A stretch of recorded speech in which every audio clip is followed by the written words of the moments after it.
Yo guys, what is going on? NumbNexus here. I know it's been around 4 days since I've last uploaded, but I have been up to date on exams. I've been taking them for like 2-3 days, and they're finally over, but they're gonna come back right after break. This is just like final tests before the semester end, which it ended today. So next week is just basically like a free week, you know, just do whatever you want. So it's gonna be awesome. So you should be seeing daily uploads, but nonetheless, I apologize about that. If you guys could follow my Twitter though, that would be great, because I know I have a lot of new people that subscribe to me. So for the new people, you guys could please follow my Twitter. You can stay up to date on why I would not upload on a certain day. I usually tweet that out as to why or what happens. And for the old people, I guess you guys can do too if you don't already follow me, which will be in the description, which I usually do leave in the description. So enough about that. Let us talk about a topic today of big, monstrous, huge soap threats. We have huge threats in this X and Y meta, huge threats, and it is ridiculous because the meta has evolved within the 2 months. And I did make a video about it earlier saying the top 5 Pokemon that were best competitive Kalos, and I kind of do refrain from that a lot. I feel kind of bad because it was way too early to be doing that. I should have waited, and I have lots of complaints every time in the comment section. Where's Gale's Wing Talonflame? And that is our first Pokemon to talk about is Talonflame. Talonflame is way too broken. I probably should have had it on that list, but at the time, Noivern and Goodra and all of them were really good. Really good. Now Goodra's just decent and Noivern is decent. Like, they can be handled, but Mamoswine. But about Talonflame, yeah, Talonflame is unstoppable. Though there are checks to Talonflame, the counters of Talonflame really can't take his hits that well. So, for example, a really good Talonflame counter, Tentacruel. Tentacruel is a really good counter, but if you let it set up, a Brave Bird will do tremendous damage, even max HP, max defense. From a Swords Dance, Life, or Brave Bird, that will almost take it out. Almost take it out. That's a 2-hit KO. It is ridiculous. Any Life Orb Talonflame is a 2-hit KO. Choice Band Talonflame is usually a 1 to 2-hit KO. Swords Dance Lefties Talonflame is 2 to 3-hit KO. It is ridiculous. It is ridiculous, man. Like, we have Gliscor, Rotom Wash, Tyranitar, and the upcoming Heatran, which are at the moment the best counters to a Talonflame. The best counters. Though there's a rumor popping around there that Talonflame will be bred with Honchkrow and it can learn Superpower. Now, if that is real, we are all screwed and nothing stops Talonflame and he is banned to Ubers. Like, I can't see him being banned to Ubers, but at the same time, I could understand it. If it actually got Superpower, nothing can stop it. I mean, you might be sitting here thinking, wait, Superpower is not that good. It is a tremendous move. It's like a base 120 move. And, it's a fighting type move, so there's Tyranitar gone. Gliscor is still around, but Gliscor can be destroyed. There's Heatran, probably at the moment the best counter, will be gone. I don't know, it's just really, like, it will be tremendously powerful. Talonflame is really powerful. You have to live every day building a team around, and you're like, wait, my team is great, but then you have to put in a Talonflame check. You have to put in a Talonflame check, or else your team will be swapped by a Talonflame. But our next opponent that we're going to be talking about today is an Azumarill. Azumarill, not just be my personal favorite Pokemon, can be a huge threat. At the moment, it is like after Talonflame and Aegislash and all of that, which we're going to get a little bit. Azumarill is a huge problem. Like, Azumarill is a huge problem. You have to literally bring in someone to let it die, because it's very hard to live any attack from Azumarill. You might be sitting here thinking that Rotom is a good counter too, which it is, but at the same time, Play Rough does a tremendous amount of damage. I know from prior experience, Play Rough, Choice Band, and Adamant to max HP, max special defense Rotom, it does around 59%, 61, somewhere around that range, and it is a good 2-hit KO. It is literally a good 2-hit KO, and it cannot be stopped. It's way too powerful. The only backdrop on it is that a King Shield Aegislash can wall it pretty well, because it basically has to attack your Aegislash if it's your last Pokemon, but that's only if you play very foolishly. Played in the right hands, Azumarill is a horrible monster. Though he is kind of drawed back in a way with the rain only being 5 turns, when usually you'd see him in rain teams, but now he's just really bulky, he's really powerful, he has priority, they give him belly drum in this generation, now you can work better around. I mean, Azuma's a really good Pokemon. I'm not just saying that because it's my favorite Pokemon. I'm not. He legitimately is a powerful big threat, and he's very hard to deal with. Though if you have a Tentacruel, you might be thinking here, Tentacruel honestly is the best counter to Azumarill. It really is the best counter because it walls both of its stab moves, and Tentacruel is super effective against him in many ways.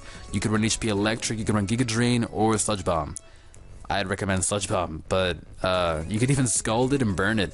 So Tentacruel really is the best counter to an Azumarill, if you guys want to know that. And you might be thinking here, saying Gastrodon, but no one uses Gastrodon. Alright, anyways, on to the next Pokemon. The next Pokemon we're going to talk about is Aegislash. Aegislash is also a very big threat. He really isn't that much of a big threat as he used to be when the game came out. We just all were like really hyped because of his monstrous attack and how much mind games he can play. But he can be stopped.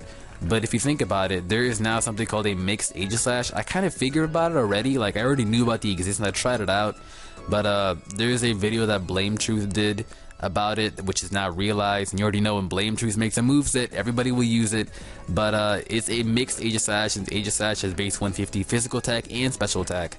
So he can get Shadow Ball, Flash Cannon, and that can take care of Gliscor with the Flash Cannon, and it can take care of Skarmory with the Shadow Ball, since Steel is now nerfed, and Dark and Ghost do normal damage on it now. So Shadow Ball from a Life Orb Aegislash I'm pretty confident that it can knock it out. And it's just a big threat, and if you still can't knock it out, then you can Shadow Sneak if they live that, and it's really good. And if you really want to be that guy like me, you can run Hidden Power Ice on your Aegislash to get rid of the pesky dragons, or get rid of the Gliscor, mainly Gliscor. Gliscor is just a problem out there. Same with Donphan. You can get rid of his counters that way. Basically, any Pokemon that can learn Earthquake and wall him pretty well, who's pretty bulky, can handle Aegislash pretty well. Yes, he can get Secret Sword. That is why I do not recommend Rhyperior.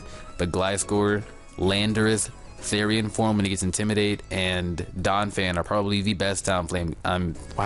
The best Aegislash counters out there. But moving on to the next Pokemon, we're going to be talking about Trevenant, my personal favorite. I actually really like Trevenant. He is tremendously bulky and really annoying to deal with. Really annoying. He's one of those underrated threats. He's not really much of a threat in the Powerhouse format. He's more of a threat in the wall format. He can wall really well, and they give him the Harvest ability, and they give him Natural Cure ability, and you can really run around each one. You could run Natural Cure, go for the rest like Roselia set and switch out, or you could just go for the Harvest Citrus. Really, really good. Harvest Chesto even, and he just cannot be stopped. You cannot status inflict him. Both of his abilities help him get rid of it. But no, he is really bulky. You can make him bulky and physical bulky or especially bulky. And he actually takes a Shadow Ball from a Life Orb Alakazam. He'll live it with around 12 to 18% if you run max HP, max special defense. If it's like min damage, like 20, but he can actually live that. And you might be sitting here thinking it's horrible, but no, if he lives and retaliates with a Horn Leech, which gives, it's like a physical Giga Drain, a Horn Leech, he will get a lot of HP back, especially from Alakazam being very frail. And at the same time, he gets Leech Seed, he can stall you out, he can go for the Substitute, go for the Curse. Blame Juice made a nasty set about that. It is ridiculous. I mean, he can be stopped, but at the same time, he's a really good wall. He is a really good wall, and I highly recommend you use it. And that's all we're going to talk about Trevenant. I love his shiny form too, it's really good, but not to mention his typing is great. Ghost and Grass, I just love that typing, I really do. And the Tree, I mean, Kirby fans love that. But now we're going to talk about Gourgeist. It's his opposite. Basically, it's the same typing. It's just really more physically bulky, more on the physical bulk side.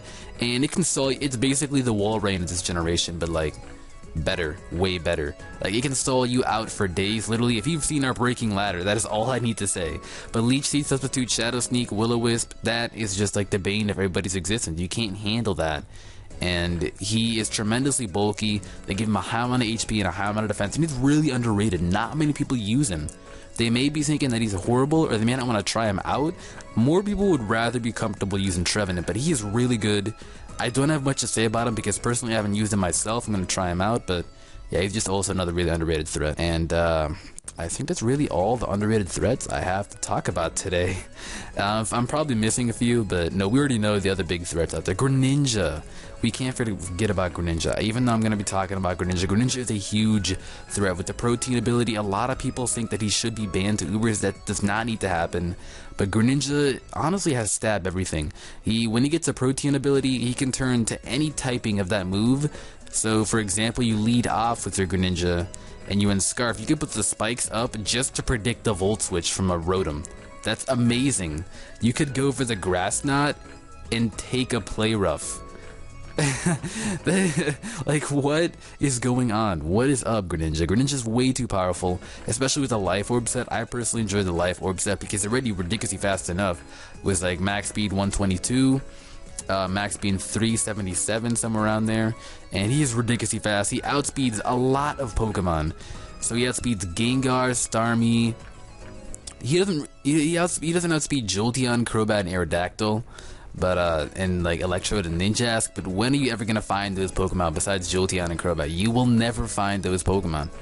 But yeah, he outspeeds a lot of Pokemon. He also can nearly knock out a lot of Pokemon with the Life Orb or power, because his special attack is decent. You want more power with the Life Orb rather than having him in like Choice Scarf, because he's already fast enough, but he's very powerful. You never know what you could expect. He's got a huge move pool, and that's really all we got to talk about Greninja, and I think that's all I'm going to be covering.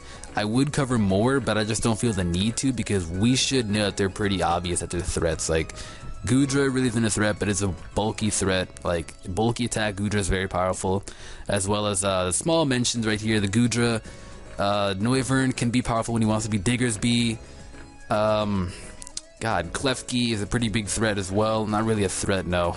No, let's remove him out of the list. He's not a big threat. But I feel like I'm forgetting one. We're not going to be including Megas because we already know Megas are big threats, but I really do feel like forgetting one. But that seems to be it. Those are really just the most big and annoying threats. Like, there really isn't any more. So, I might be forgetting some, but that's completely alright. I am dreamed by Ted, so it is alright. But if you guys enjoyed that, leave a huge like. And make sure to follow my Twitter down below. And until next time, guys, I'll catch you all later.